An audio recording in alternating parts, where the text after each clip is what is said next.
And also, don't be afraid too. There was definitely some fear. I think that a lot of fear was a lot of what held me back from getting treatment for so long and really being authentic with myself that, listen, dude, you've got something more than the average bear here that you can't deal with on your own. Hello, and thank you for joining our podcast, Hope to Recharge, a show that is designed to bring hope, inspiration, motivation, and some practical tips to those that are battling depression and anxiety, and to those that are supporting loved ones that are going through the journey in this difficult time of depression and anxiety. I'm here to tell you, you are not alone, and we will live beyond depression and anxiety. We will share our stories, one story at a time, in a world of mental health. Together is better. I'm your host, Matana. Thank you for tuning in. Okay, hello, and thank you for joining me here on Hope to Recharge. I really appreciate having you today. Today we have a guest by the name of Paul Sokol. I met him, I think, 4, 5, 6 years ago, but we didn't connect then. We actually connected the first time when I saw him post. I'm going to tell you how I met him soon, but I first want to tell you that after we connected, I saw him post about a struggle he was going through. I was so in awe of his openness and his willing to share and reaching out that I right away reached out to him like, wow, Paul, continue doing what you're doing and let's continue breaking the stigma. How are you? What's going on? So we're going to go into that a little bit later on in the program, but I just wanted to really thank you so much because Paul is a very busy guy.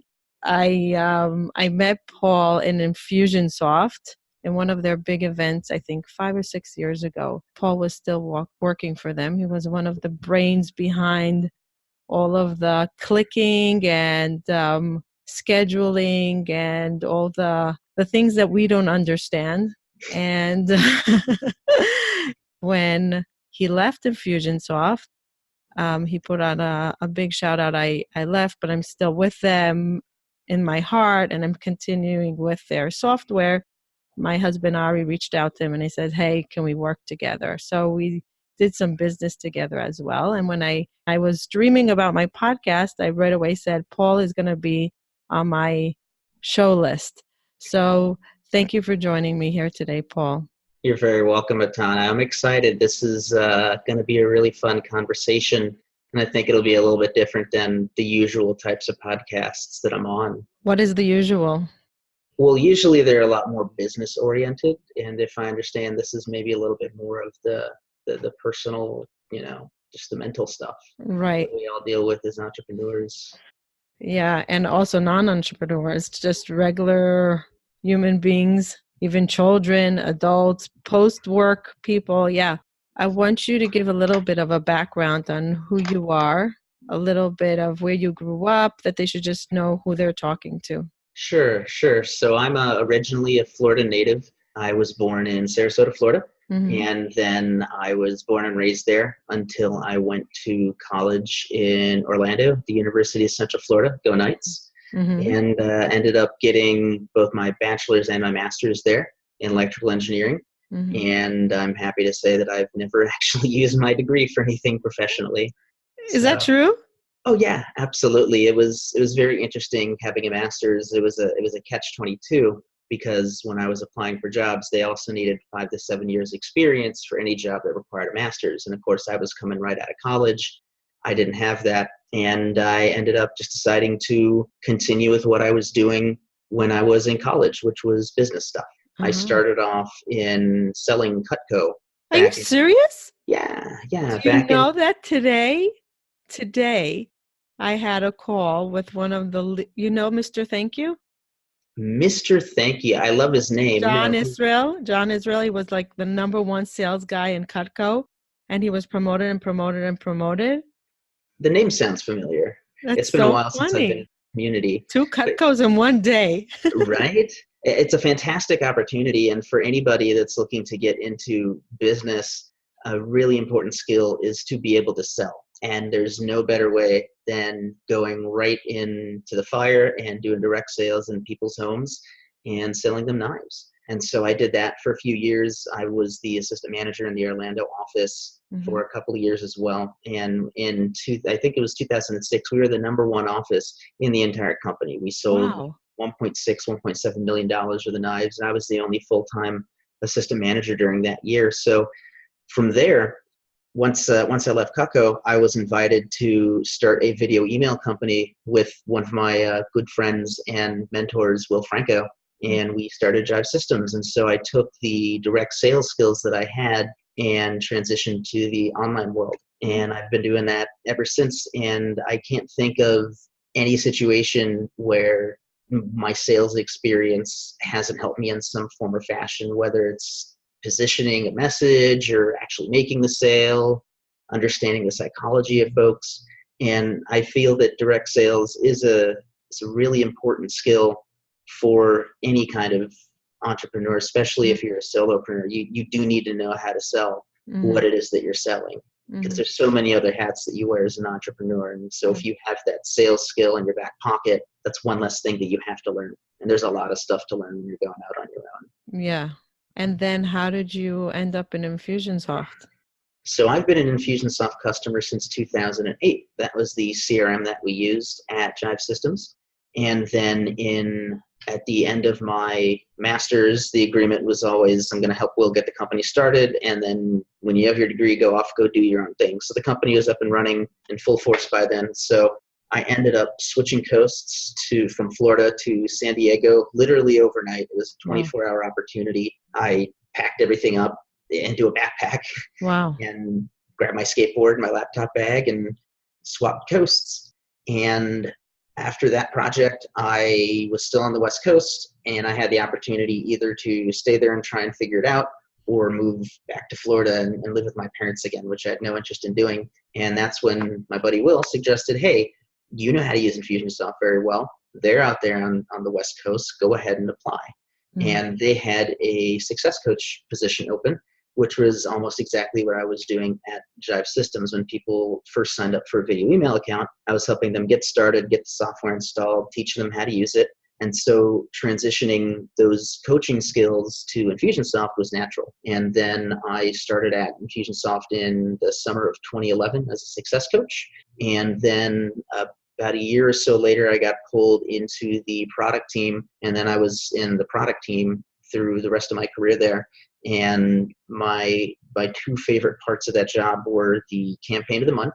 So I was the guy that actually got to once a month research, develop, release, produce all the tutorials for those campaigns of the month that we did. And I want to say that we released probably about 70 or so in the 2 to 3 years that we did that program. And then I also got an opportunity to write the official Infusionsoft cookbook while I was there. Cookbook, right. I remember that. What's cool is that even though the user interface has changed, the strategies are still absolutely very relevant. And that book is packed with strategy and a lot of email copies to swipe and things like that. So it still sells, people still buy it, and they still love it.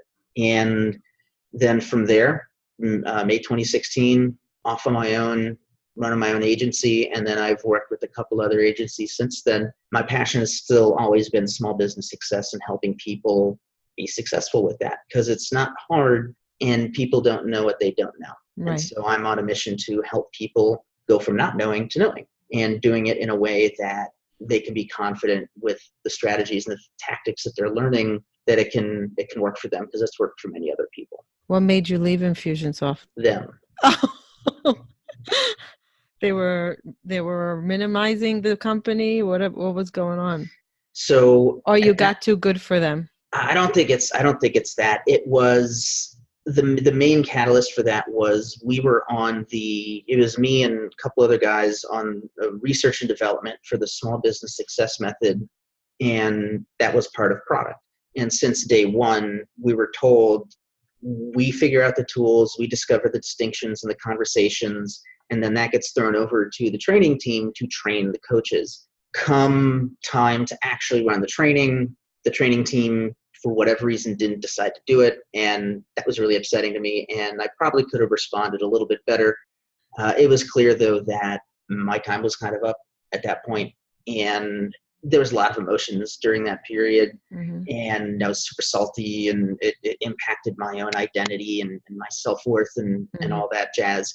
And now they did what they did, and I would have most likely gotten canned later that year anyway, because they did a huge round of layoffs in Right. product that December. So, which included most of the team I was on was out. So Right.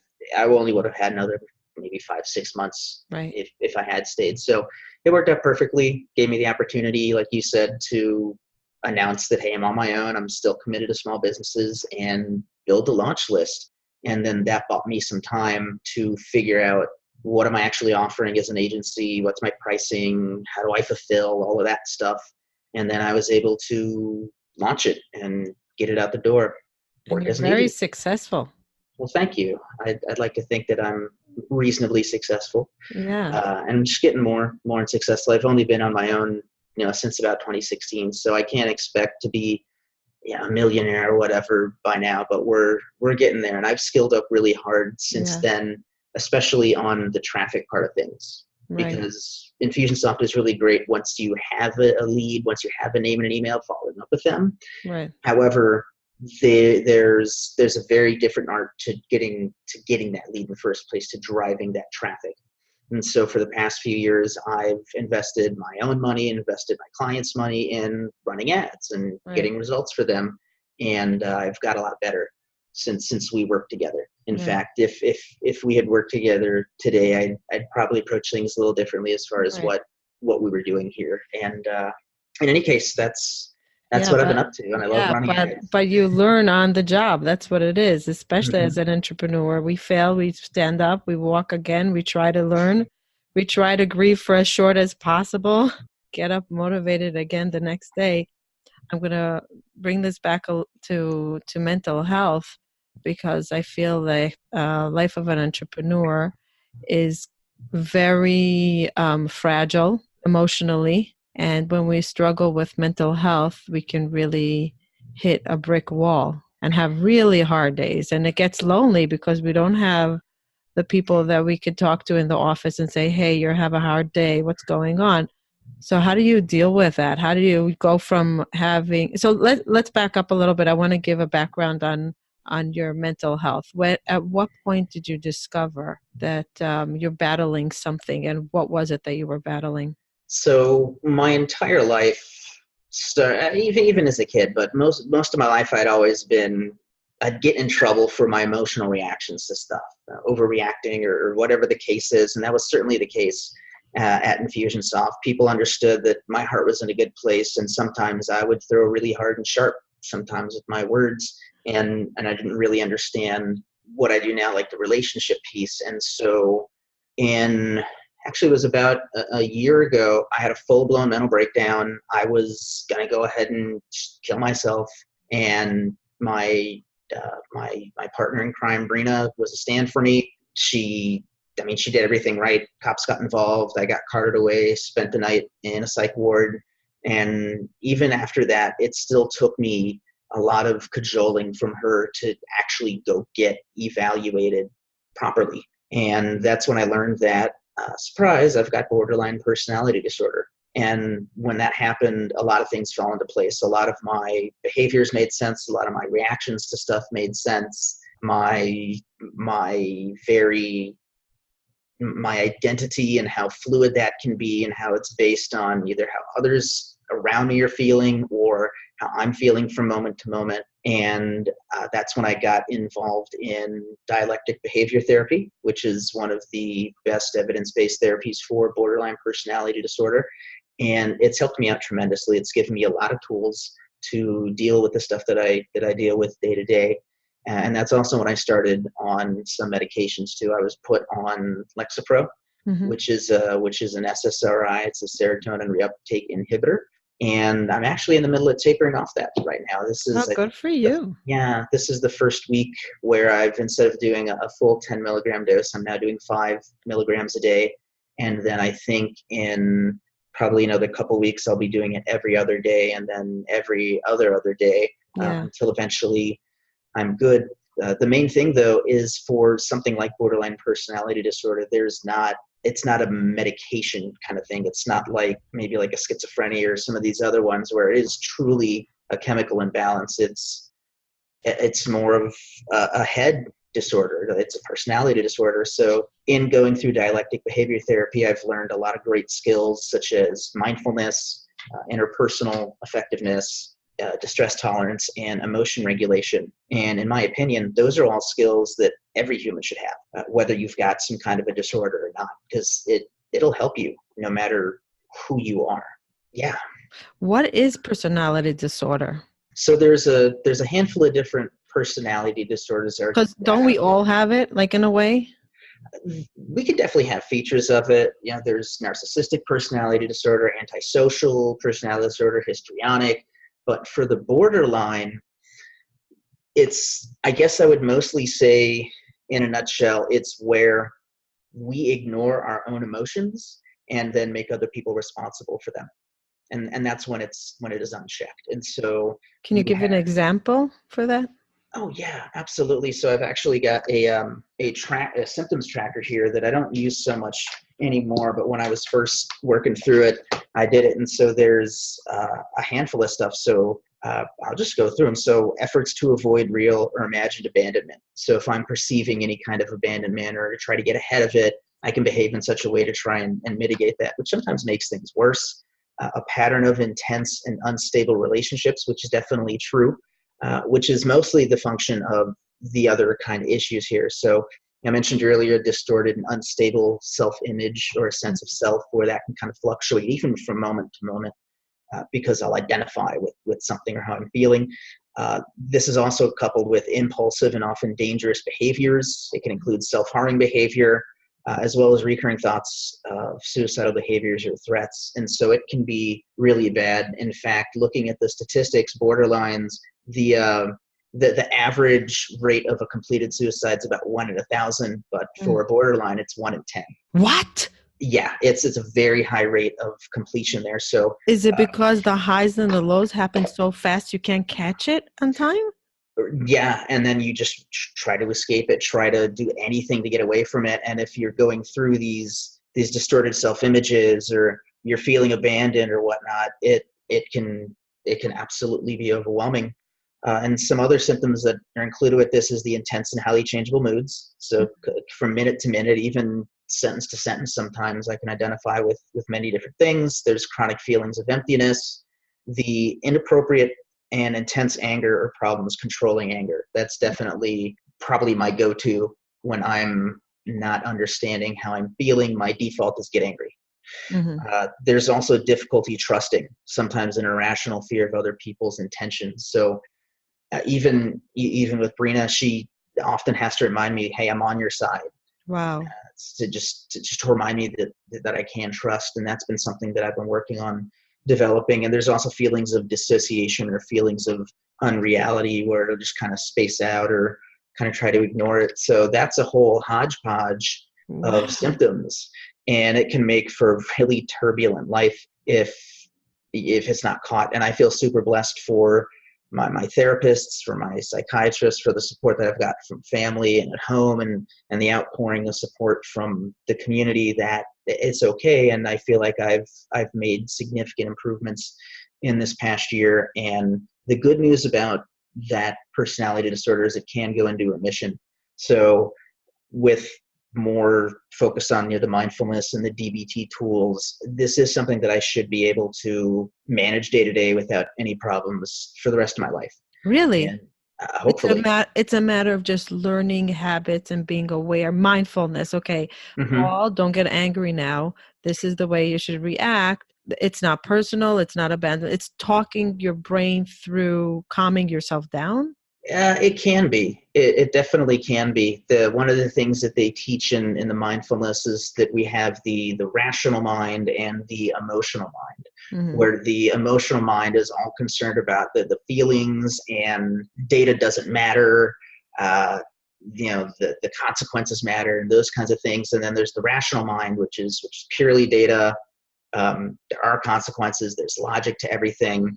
And what they teach you in the mindfulness module of this is to walk what they call the wise mind, which is that blend between the emotional and the rational mind. And because if you live entirely in the emotional mind, that's not going to work out. And also if you live entirely in the rational mind, it's not going to work out. So walking that middle line, yeah, it is just kind of being mindful of your thoughts and being mindful enough to stop and take a step back, observe what's going on, and then proceeding mindfully from there. And that's the stop skill that they teach. And that's probably one of the most important skills that I've taken out of this therapy. And it is as simple as it sounds. You just stop. However, in theory, Yeah, the when real when you're world. fuming, it's so hard to stop. So it is about being mindful and then not giving into the sense of abandonment or I can't trust you or whatever is going on there. Right. It's interesting. I guess I feel blessed that it is something that can go into remission and that there is actual evidence-based therapy for this. Because even 20, 30 years ago, it was still a personality disorder that really wasn't well defined. Mm-hmm. And you hear all sorts of really sad stories of people that are borderline, but they get misdiagnosed as manic depressive, or they get misdiagnosed as schizophrenic or substance abuse disorder or something like that, and they get treatments that don't match And what the don't actual work. issue is. There's a really interesting book out there called "I Hate You, Don't Leave Me," Oh, which yes. accurately sums up what it's like to be a Yes. borderline. And they talk about the different pathologies of how it can develop. They talk about the different types of therapy that are out there. Again, DBT being one of the more popular ones, but there's also some other ones like cognitive behavioral therapy. You can do some EMDR. Right. There's other schema-based therapies out there, especially for the whole identity piece of it. And that might be something that I move on to next, is that protocol-based identity one, where it's really just reprogramming how you think about, your identity and your self-worth and things like that. So yeah, again, 20, 30 years ago, it probably would have been that typical unfortunate story where there's a really good person that is just consumed by this, and it ultimately ends up with just a really sad and unfulfilled life. Mm-hmm. Why did it take so long to diagnose it for you? I guess I was in denial about it. I thought that it was just a regular therapy kind of thing. I'd been seeing a therapist. I'd been through just a really awful breakup out of a toxic relationship previously, and so that kind of exacerbated it. And the therapy just wasn't working. I recall there'd be times where for whatever reason, I'd be crying uncontrollably, marching in a circle around like my kitchen island, and not understanding why. What are these feelings? Mm-hmm. And so it wasn't until, again, I spent that little night in the psych ward where it was really serious, and I still took some encouraging to actually go and face that there's something more than just the normal turmoils and stresses of being a human. Did your parents ever say something to you when you were young? Let's take you to get evaluated. Do you wish they would say it if they didn't? I'm not sure if it would have showed up in childhood. Usually this is something that onsets in early adulthood. So if Oh, anything, the features of it started showing up in late college. Again, when I was trying to get a job with an engineering degree, that's what you're told as a child your whole life. Go to school, get good grades, and then go to college and get a degree, and then you can get a job. And just the hiring process and not being able to find anything was really damaging to my own self-worth. And I was looking at that unknown of what happens after graduation. And so that's probably where these things started to really develop. And then it took a handful of years before it hit a fever pitch, and I had to accept that I needed more than what I could do myself, and that what regular therapy could do for me. mm-hmm. Because even myself, we thought it's just an anger management issue, and so I went to Right, therapy right, for anger management stuff. But it's more than that. right. Anger is just one thing to deal with. Sure, you can learn anger management tactics, but if your sense of self is super fluid, or you just have these self-harming tendencies or these recurring thoughts, anger management doesn't do anything with that. Mm-hmm. Is it something that is hereditary? they do believe that it is something that can be passed through generations. So if a mother's borderline, there's a decent chance that the child can develop those tendencies or some other kind of personality disorder, which is mostly a function of the upbringing itself. I think one of the most fascinating parts of I Hate You, Don't Leave Me was they were talking about pathology of how they believe this can happen in childhood, where there's a point in the ages of probably like 3 to 5 where there's a separation and an individuation, which means that you realize that I am my own individual, and that if, for example, mom walks out of the room, she's not totally annihilated, she's still there. And when you don't get that kind of reconciliation, or you don't get that kind of support, you can develop those, you don't really separate. Yeah, that's where the abandonment can come in. And you don't fully separate and individualize and become yourself. And I don't place any blame on my parents. They were doing the best that they know how to do. And of course, hindsight's always 20/20 now. So looking at what they could have done, right? Can't change the past. That's what happened, and it made me where I'm sitting at right now. So all we have is now. Right. So what keeps on coming to my mind over and over and over. First of all, I'd never met your girlfriend. Is she your girlfriend? Raina, you call her your girlfriend? Yeah, Brina's fantastic. Brina. So she must be like one phenomenal person. But on the other hand, you must bring a lot to the table that she's willing to work with you on it, because it must be very challenging. It's absolutely challenging for the relationship. At the moment, we're technically not even dating. We're technically single at the moment, but we do live together, and we work together, so we do have to make that happen. But you're absolutely right. She's an absolutely phenomenal woman that, again, she was the one that kind of, I'm not going to say forced me, but she very strongly encouraged, go get yourself evaluated. Like, you got to do this. Don't be afraid of that. And I've definitely drugged her through the dirt with my own outbursts. And, she's developed her own kind of, she's suffered with depression through it. One of the things that borderlines will do is they'll gaslight you real hard, and even make you, and make somebody doubt their own thoughts or their own, and projecting identities too. And she inadvertently has taken on some of those identities, which, she's working against too. But yes, she's an absolutely fantastic person. And and actually, I definitely owe my life to her, because she made me commit to staying alive. That's amazing. And I've honored that commitment, and I will continue to honor that commitment. That's amazing.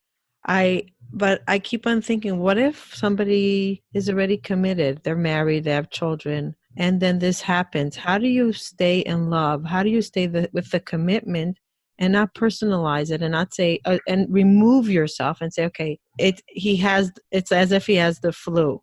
It's not personal. He's not sneezing on me because he wants to get me sick, but he's sneezing. He's yelling. He's manic now. Is it even possible in a relationship? It's very, very hard. It takes a very strong person to not take the stuff personally, because borderlines will get really nasty and really personal about stuff, and we will get in your head, and we will take advantage of your known weaknesses. Just like a manipulation type of thing? Yeah, absolutely. Wow. And one of the things that borderlines do is it's called testing. So these abandonment issues, right? So we'll actually test for failure. Failure to say, you see, I'm right. Yeah, and I'm not even aware that I'm doing it. And it's gotten to the point where I've proposed 4 times, and all 4 times it hasn't stuck. In fact, the last time it only stuck for 2 days, because apparently as soon as she put that ring on, I was just a total jerk. And you freaked out? Not necessarily, but that was that unconscious testing. It's like, okay, well, hey, now here's the fiance test. Okay. Are you willing to live with me the way I am, with my insecurities, with my outlashes? Love me the way I am. Yeah, I mean, that's kind of exactly how it is. It must be painful. It's painful when you do it to somebody you love. It is. That's the most painful, is doing it to someone you love, because I see that impact.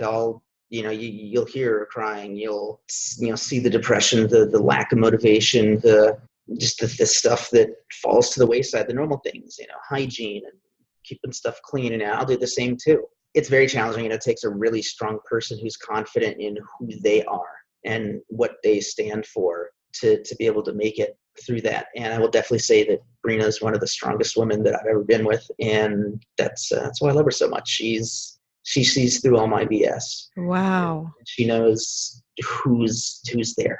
You know, she But sees. so what does she see? She must see a lot of positive because she convinced you to commit to life. She convinced you to get help. She's motivating you. So she must see. So what's the Paul that you're hiding when you go to this place that you don't like? That's a great question. I believe what she sees is the strong sense of, right and wrong, the integrity to being my word, and being accountable to the world. And she sees the intelligence there. She knows that I can get the results, and Mhm. she knows that deep down I really do care. And I think that's what's keeping her around. That's just my guess and my speculation, which is kind of weird because I'm sitting in this room, but she's right over there on the couch. So, Well, I would love to meet her one day because I think it really takes a phenomenal person to stick through it. When you're in the beginning of a relationship, you're not committed yet. As you said, you're not committed. The ring mhm, came off, right? There was no mhm. marriage. The engagement was broken. She's really, I feel like she's committed to see a change, to believe in life, which is phenomenal. I don't even think married people can go through it without having a breakdown. Am I correct?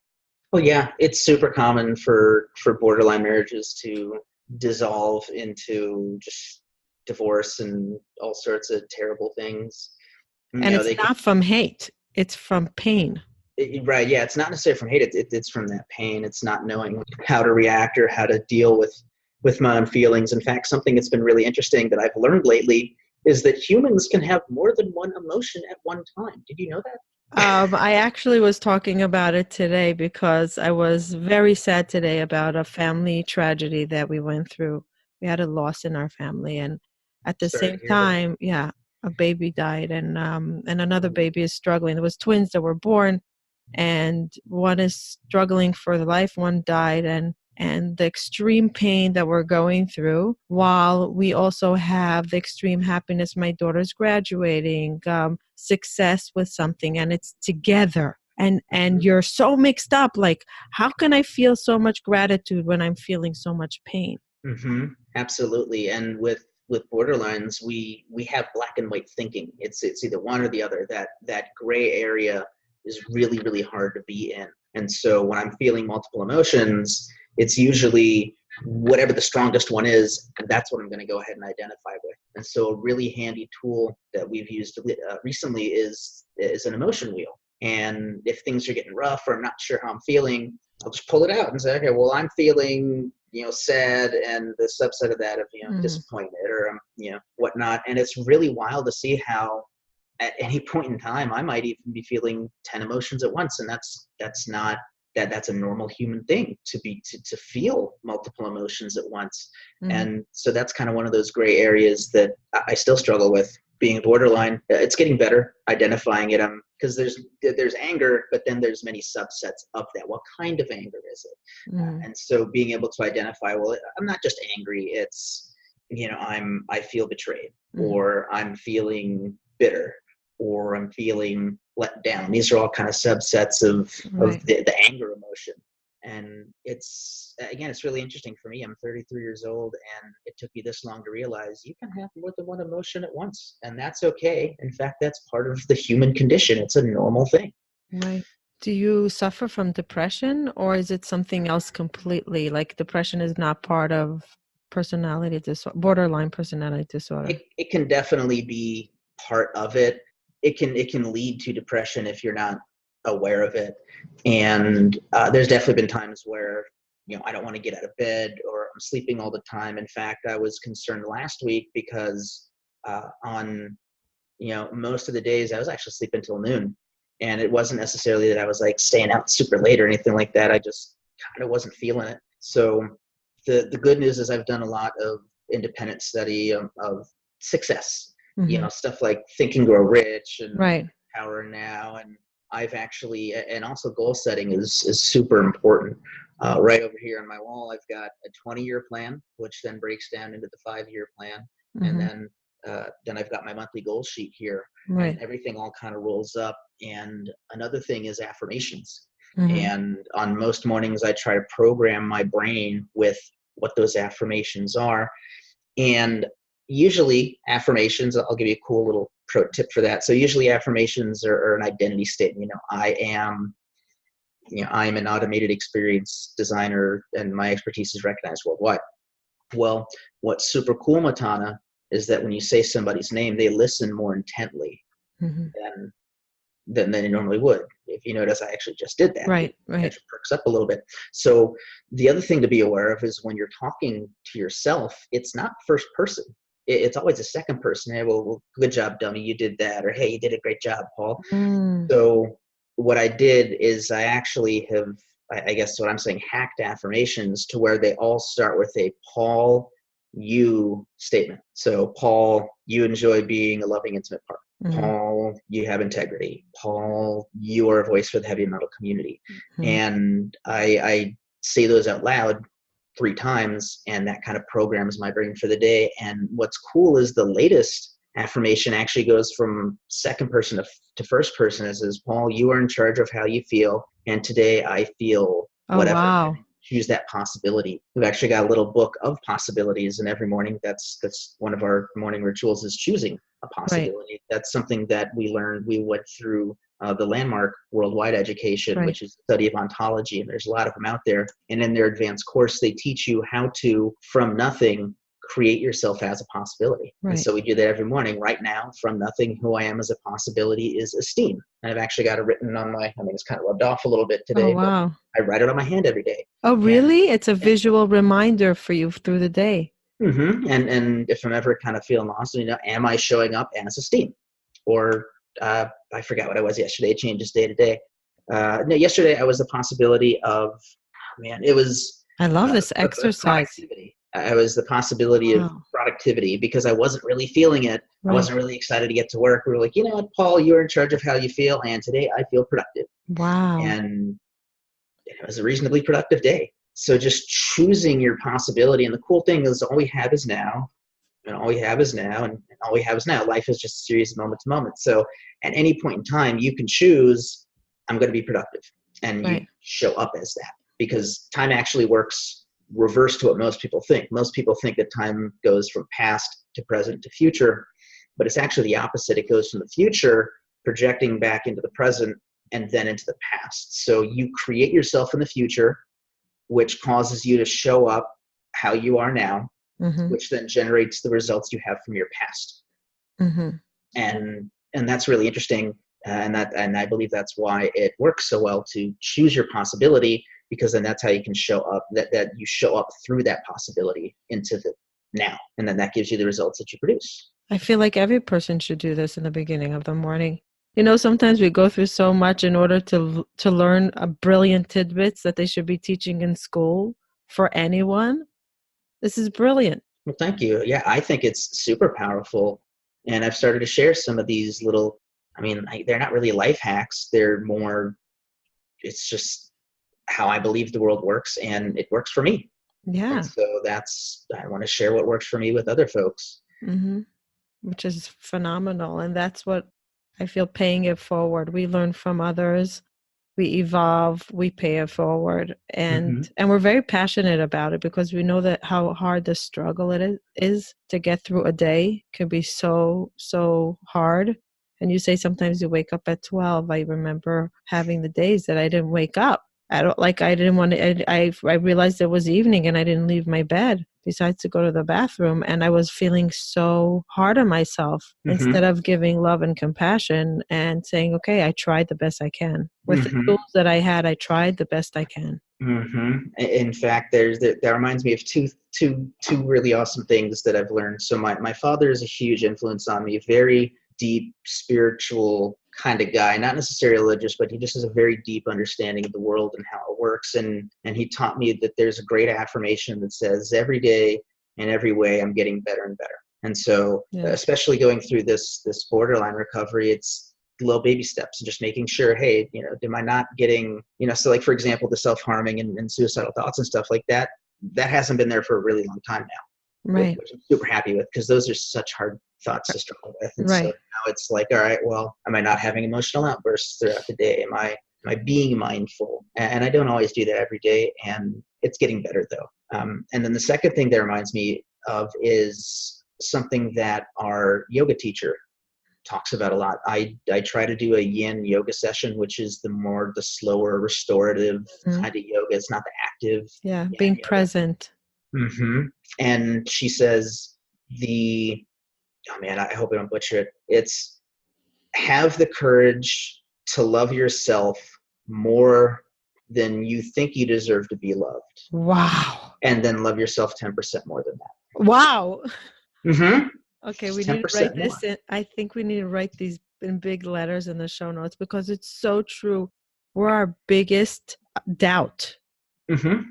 We're our biggest critics. Yeah. Because we know what's going on in our head. And it takes courage to love yourself. It takes courage to wake up and take a shower. It takes courage to eat breakfast. Oh, yeah. Even though you know that you should be doing it, it takes courage to go. Like, I'm not really a breakfast kind of person. I've always kind of been like that. I just want to get it done and out of the way and out with my day. So I have a protein shake every morning. And even as simple as that is, to the 2-3 minutes it takes to pour some powder and throw some almond milk in it, I don't always do it. Absolutely. But that's part of loving yourself, is honoring those commitments and honoring those habits. And that's something that I've realized lately is our life is a function of our habits. If you look at what you do in your day-to-day, most of it is a habit.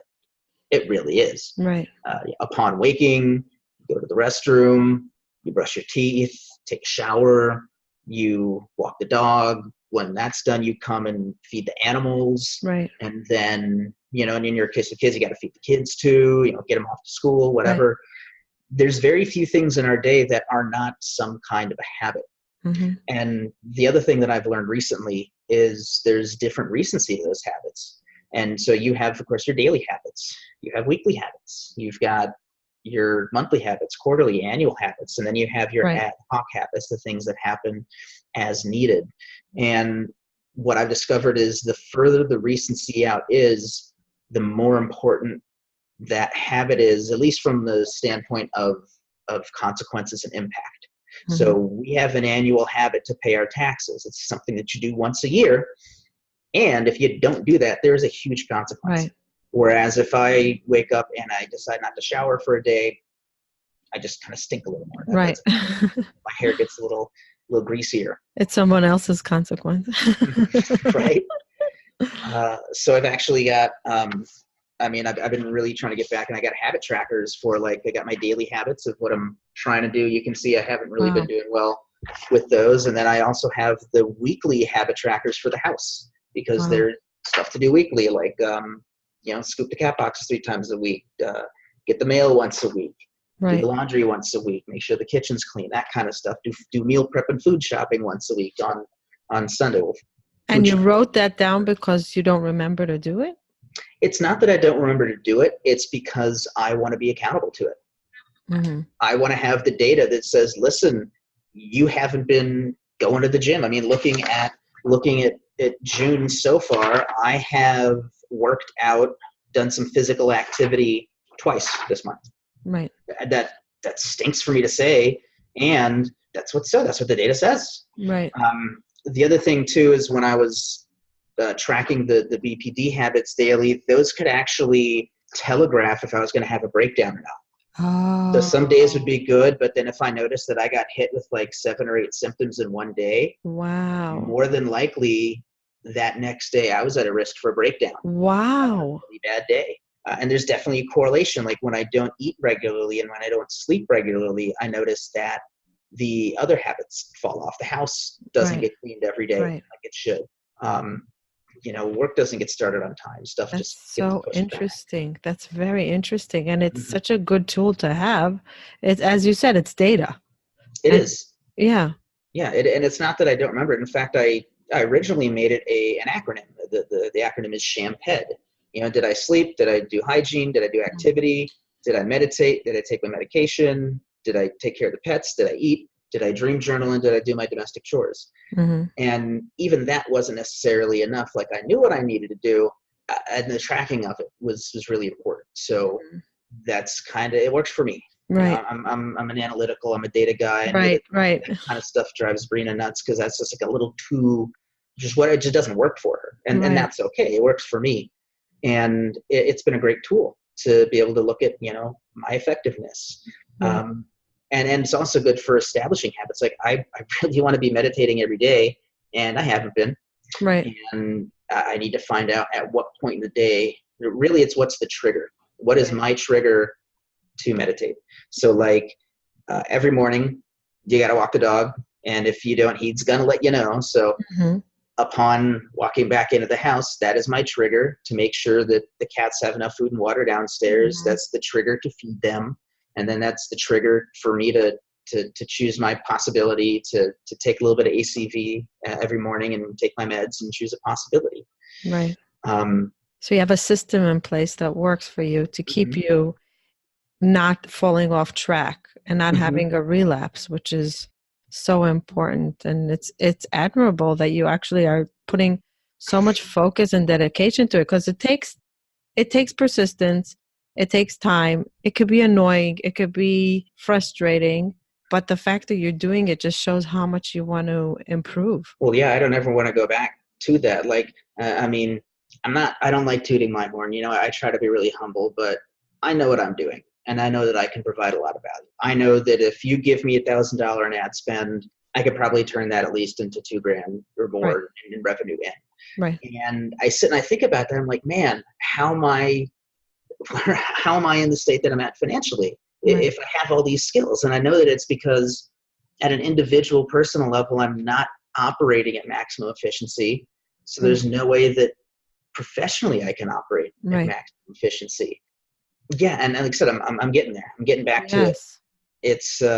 It's really, it's so fascinating. I think I learned so much today. I have a few more questions. I don't know if you have to run. Do you have time? No, I got all the time in the world. Okay. Actually, well, technically, I've only got one more hour, because I got a weekly guest spot on an internet radio show. Oh, cool! And it's a heavy metal show. I wanted to say, was it metal? It is, but it's a segment that people don't know that it's your first love. I'm not sure. What is your first love, metal or data or sequences? I'm not sure. Oh man, music is absolutely my first love. In fact, that's why I became an electrical engineer in the first place. And that's why I only have one tattoo. It's the Aphex Twin symbol. Yeah. And he's this extremely gifted electronic music artist. And I discovered his music in high school. And I said, you know what? I want to go to school to make stuff that makes sounds. Wow. And I figured electrical engineering was the way to do it. And I was right. And so music is definitely a huge love. And then the whole sequencing and whatnot, I love it because I've realized in the past couple of years, I'm really just building marketing circuits or sales circuits or operations circuits. You're just piecing, this element with this element, and boom, you put people into it and this comes out. Just like when you have some resistors on a circuit board, you put this voltage in and you know you're going to get this voltage out. And I guess that's how it. Thank you. Yeah, it's honestly just the doing it all the time. I didn't wake up good like this. If you look at some of the early sequences that I did with Infusionsoft back in 2008, it's like, wow, this guy didn't. Yeah, it kind of works, but there's so many things you could do better. And even now, I'll look back at campaigns that I built 1-2 years ago, and I'll be like, man, that's not that efficient.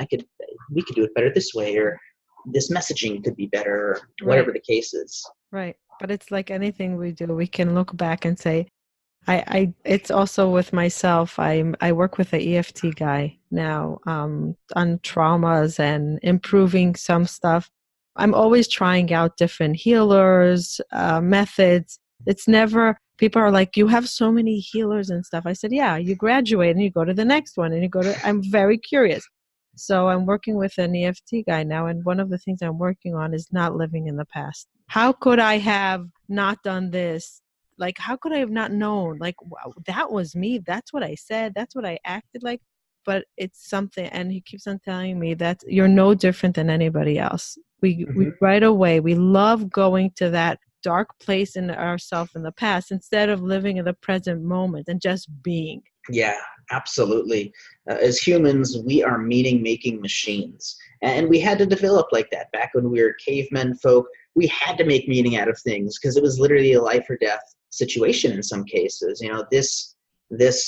This footprint track in the bushes means that there's a tiger there, so I better not go there. I'm going to go ahead and get mauled. Well, that doesn't necessarily serve us in the modern day, and the physiology of the brain hasn't changed in the 2 million years or so that we've been modern homo sapiens. So we are literally meaning making machines, and that doesn't mean anything. That's just how we're wired, and that's kind of the cosmic joke, is that life is empty and meaningless because life is empty and meaningless, and the only meaning is that which we apply to it. And so Exactly. that's why it's so easy to get pulled to the past, because there's what happened and then there's the story that we make about it. And you Right. start to get into problems when we collapse what happened with Right. your story. Right. And even that in itself is a skill, being able to acknowledge what happened. Here's what I made it mean. And then getting off of that. Listen, hey, that's just the meaning that I made. Right. Just because she said whatever to me, this means that I'm a bad boyfriend or whatnot. No, she said this because she said this. Right. And that's it. And all I have is this moment now. And then that's where choosing the future and the possibility that you are is so powerful. It helps ground you in the now and remind you of what's causing you, if that makes sense. Is I know that we're starting to get deep and heavy. yeah. So is that like a permission to forgive somebody that says bad words to you, because it's basically we're not analyzing where it came from. It's just a word and moving forward. Yeah, that's definitely part of it. Forgiveness is a huge part of it. I know that I struggled really hard after my last relationship to forgive myself for being in such a toxic environment. Mhm. And once I finally forgave myself for that, and for that partner, things got a little better, a little easier. Right. There wasn't so much ruminating on things. There wasn't so much hatred towards it. And yes, I still slip back into that every once in a while. You're right, though. It is really kind of about that forgiveness Yeah. and being in the now. Turning the other cheek, as they teach in theology. Right. Which is hard.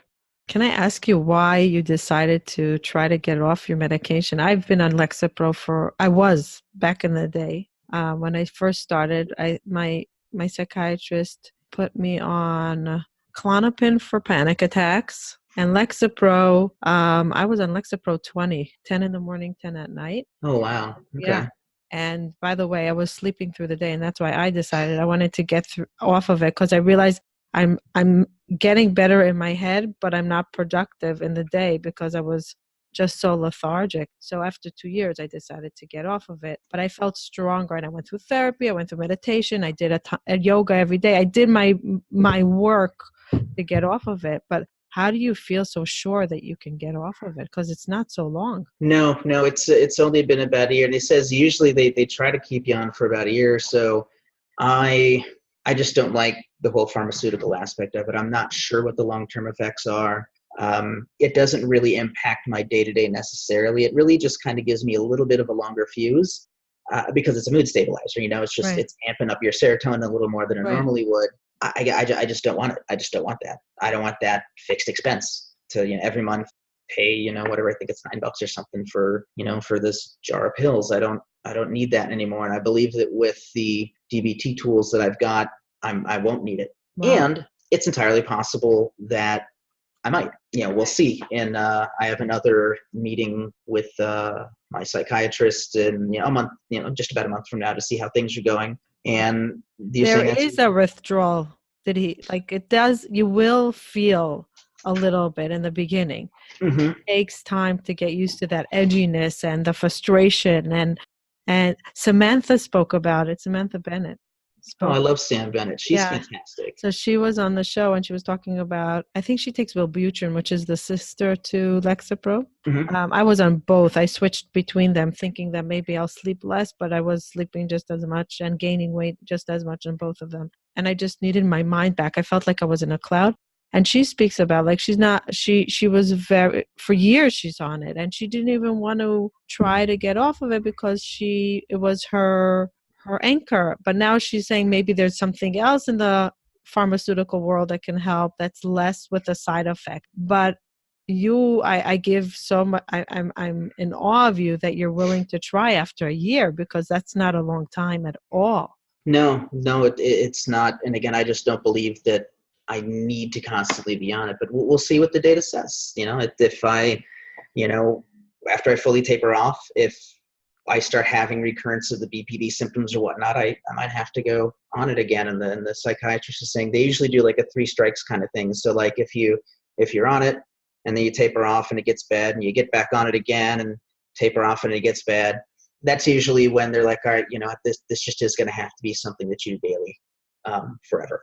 I don't believe that it's that bad. I've actually got it's so interesting when you're authentic about what you're dealing with. People come out of the woodwork with, Oh, I'm dealing with that yes. too. I've got a handful of friends in the local community that have that are borderlines, and some of them have way worse symptoms than me. My good buddy Derek, I love the guy, super talented musician. He has it. It gives him really bad anxiety and panic attacks to the point where, sometimes he can't even be at a show if the room's too crowded. Right. And, my symptoms aren't necessarily that much of magnitude. That's actually one of the, I hate you, don't leave me. One of the things they're saying that's going to be the next level of the DSM is the dimensionality of it. Mm-hmm. Because, just because somebody has self-harming behavior, it can be like a 0 to 10 kind of thing. Mm-hmm. So I believe that a lot of the symptoms are on the lower end of the dimensionality compared to some of the others. It's really high. And in some weird way, I want to be a voice for that. Yeah, exactly. Is he on medication? Yeah, he's definitely on medications for that, sure. And definitely, some more intense ones than myself. And he's a type of dude that he might need it for the rest of his life, just because he does have really intense symptoms. Again, I feel blessed that I've got it. But I really think it's because I have done all that other the success training and learning, of affirmations and things like that. That I think it gives me a little bit more of an advantage than the average borderline. Definitely not saying that I'm better than them or anything else. I have some more tools than the average person that's borderline might have. And also, it's not something that I've been dealing with for like decades and whatnot, where it's just been terrible. Right. It was really just bad for a few years. Like really bad, I've always had my emotional outbursts and whatnot, but as far as being like really bad and really depressed and really, self-harming, that only lasted for a few years before I kind of started turning it around. Right. What would you tell somebody that's listening to this podcast and saying, oh my gosh, maybe I have personality disorder? How do they get tested? Well, the first thing I'd say is don't make yourself wrong for it. If that's what you're dealing with, that's what you're dealing with. And you don't have to suffer through that. Go ahead and reach out to, I don't know where different people are at, but go find some place to get a psych evaluation. Go see if what you're dealing with is actually a real thing, or maybe it's just the normal ups and downs of being a human. And also, don't be afraid too. There was definitely some fear I think that a lot of fear was a lot of what held me back from getting treatment for so long and really being authentic with myself that, listen, dude, you've got something more than the average bear here that you can't deal with on your own. Because I was worried about, the medications. I was worried about how that would impact work. I was worried about how that was going to impact my reputation, how it's going to impact my relationships. Mm-hmm. And the cosmic joke is almost that those things only get worse if you don't deal with it. Exactly. So you have to be brave enough to say, there's something going on here. I'm going to be a stand for my own health and well-being, and I'm going to find out what's up. And then throw yourself into it fully. Whatever treatments are out there, throw yourself into it as much as you can. Try and learn as much as you can about it. I'm definitely guilty of not learning as much about it as I can. I'm pretty sure Marina's done more research on BPD than I have. Mm-hmm. But throw yourself into it. Know that it's 21st century. There's a lot of other people out there that are going to be sharing similar things. Right. And so you're not alone. Also, you'll probably be surprised at the outpouring of love from the community. Because I'm sure that people see that you're in pain or that you're dealing with something. They just don't know what's going on necessarily. Right. So when you say, listen, this is what I'm dealing with, That gives your friends and family something to work with. They can do their own research. They can have a little more compassion. It's not just, oh, you have emotional outbursts. It's no, this is an actual symptom of it. This is a legit pathology that you've got. As scary as it might be, the almost probable certain future of not taking action is that it just gets worse. Right. And if you love yourself, if you love your friends and family, do it. I mean, if anything, do it for them. Right. And eventually you'll learn to love yourself in the way that you need to. So that way you're doing it for yourself now. Right. And you'll learn to accept it. So a lot of people listen and they say, oh, but I don't have money to go to a therapist. I don't have money to go to a psychiatrist. I don't have money for the meds. I don't have money for yoga.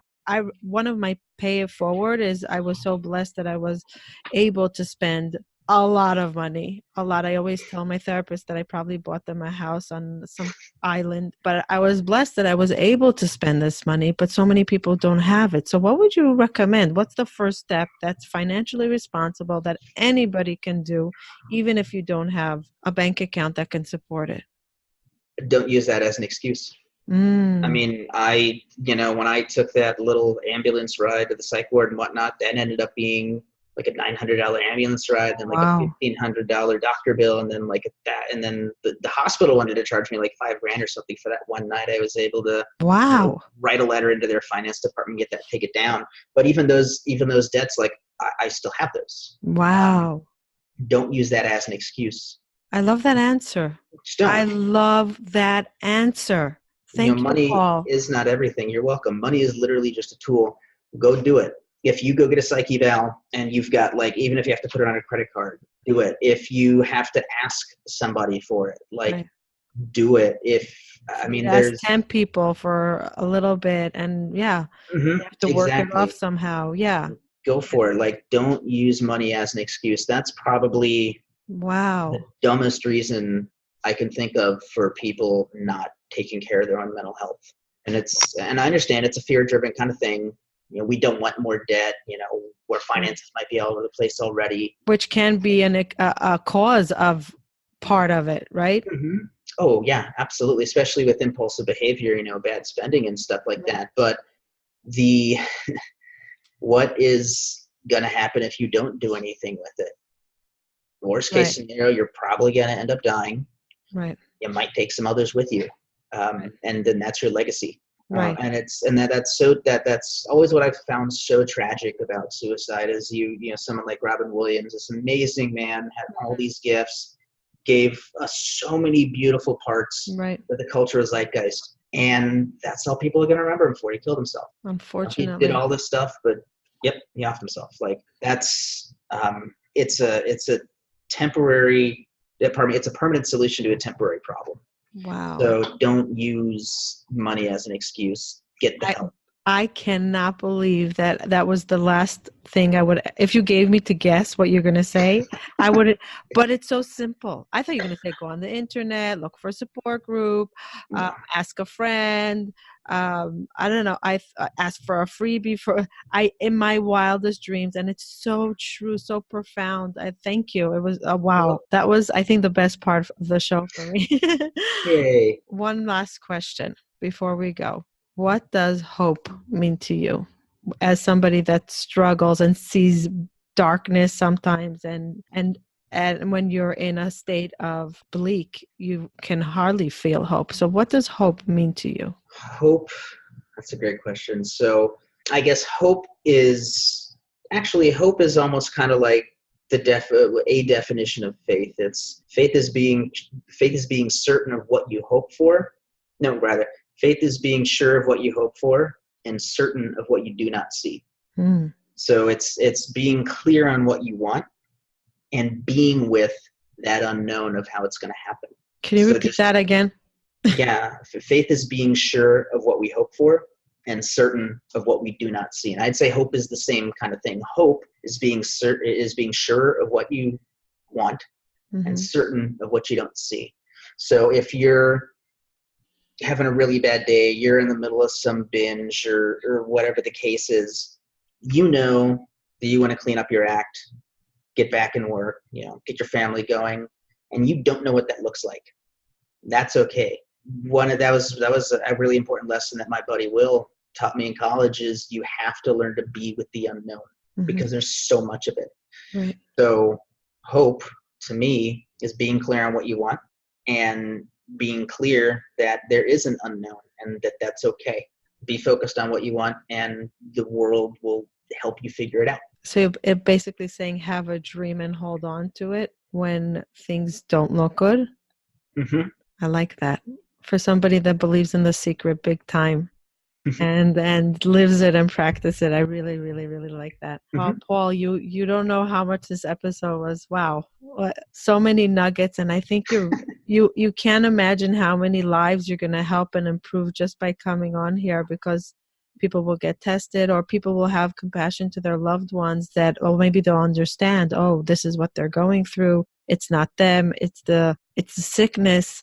And just the tips of what you're giving are phenomenal. So thank you very, very much for joining us. You're very welcome. I would love for you to come down like 3-4 months down the line and tell me how it went with getting off the meds. I would love to hear. Let's do it. Let's absolutely schedule a follow-up here. And speaking to just one more tip I want to give for anybody out there that is diagnosed borderline, definitely read the book I Hate You, Don't Leave Me. It'll help you understand a lot about yourself. And buy the book Stop Walking on Eggshells. What is that? It's one of the only books that is written for family and friends of somebody with BPD. And so it actually gives them tools to understand how to be with you. And that's something that, again, that Marina ate that up and it's helped her out a lot. And that's a book that I need to get to next. But there's not a whole lot of stuff out there. There's plenty of stuff out there for the person that is borderline. There's almost nothing for the family. The support. Stop Walking on Eggshells. It'll definitely transform the relationship. And it's well worth the, whatever, $10, $20 investment. Is it something that talks about codependency a little bit? How not to be? It talks about all of that. How to not be codependent, how to not give into the identities that they try to project on you, how to set boundaries. That's a really important one for borderlines. We really try and test those boundaries. And so giving them frameworks to like, hey, if X, then Y is the consequence, and being able to hold to that and being able to survive through the abuse and the verbal barrages and, whatever's going on. Yeah. That's interesting. Stop Walking on Eggshells. And I Hate You, Don't Leave Me. Fantastic books. Where can people find you? So if people want to get in contact with me, send me a message. You can just go to facebook.com/underthehair. That's my public figure page on Facebook. I'm also all over LinkedIn. Just search Paul Sokol, Sokol. And if you're the businessy kind of type like, you and I are, you can go to paulsokol.me. And you can sign up for my Under the Hair email newsletter. I don't send it out super regularly because I really want to make sure that it's overvaluable. Right. And so maybe once a month or so, I'll send you a really juicy email. Like, I don't know if you saw the last one. Are you even on that list, Matana? No. Okay. You should sign up and when you do, let me know, because the last issue was 10 annual CRM habits. Wow. And just 10 things that you can do across the entire stack of your business through the context of your CRM to make sure that it's nice and clean and that you're on top of stuff. Okay, definitely. I'm going to ask Ari if he's on it. I'm going to ask him. Definitely. So the hair part is your haircut, your long hair? Yeah, Under the Hair. That's part of my brand. That's actually something the community gave me. I was like, hey, what should I call this thing? They're like, call it Under the Hair. And I loved it. Yeah. And so that's kind of become the brand now. I like that. I like that a lot. Well, thank you very much for joining us, and thank you for giving us extended time more than the usual, but it was such so interesting to me. So I appreciate it. And hopefully we'll see you soon again. Yes, absolutely. If you're ever in Phoenix, give me a shout. We'll go get lunch or something. Okay. Thank you, Paul. Thank you for joining us and taking the time to listen. I really appreciate it. Please hit the subscribe button so you can hear further episodes. If you are listening to us on iTunes, please leave feedback and ratings below. Let us know if there's any topic that you would like to hear from us in the future. Bye till next time.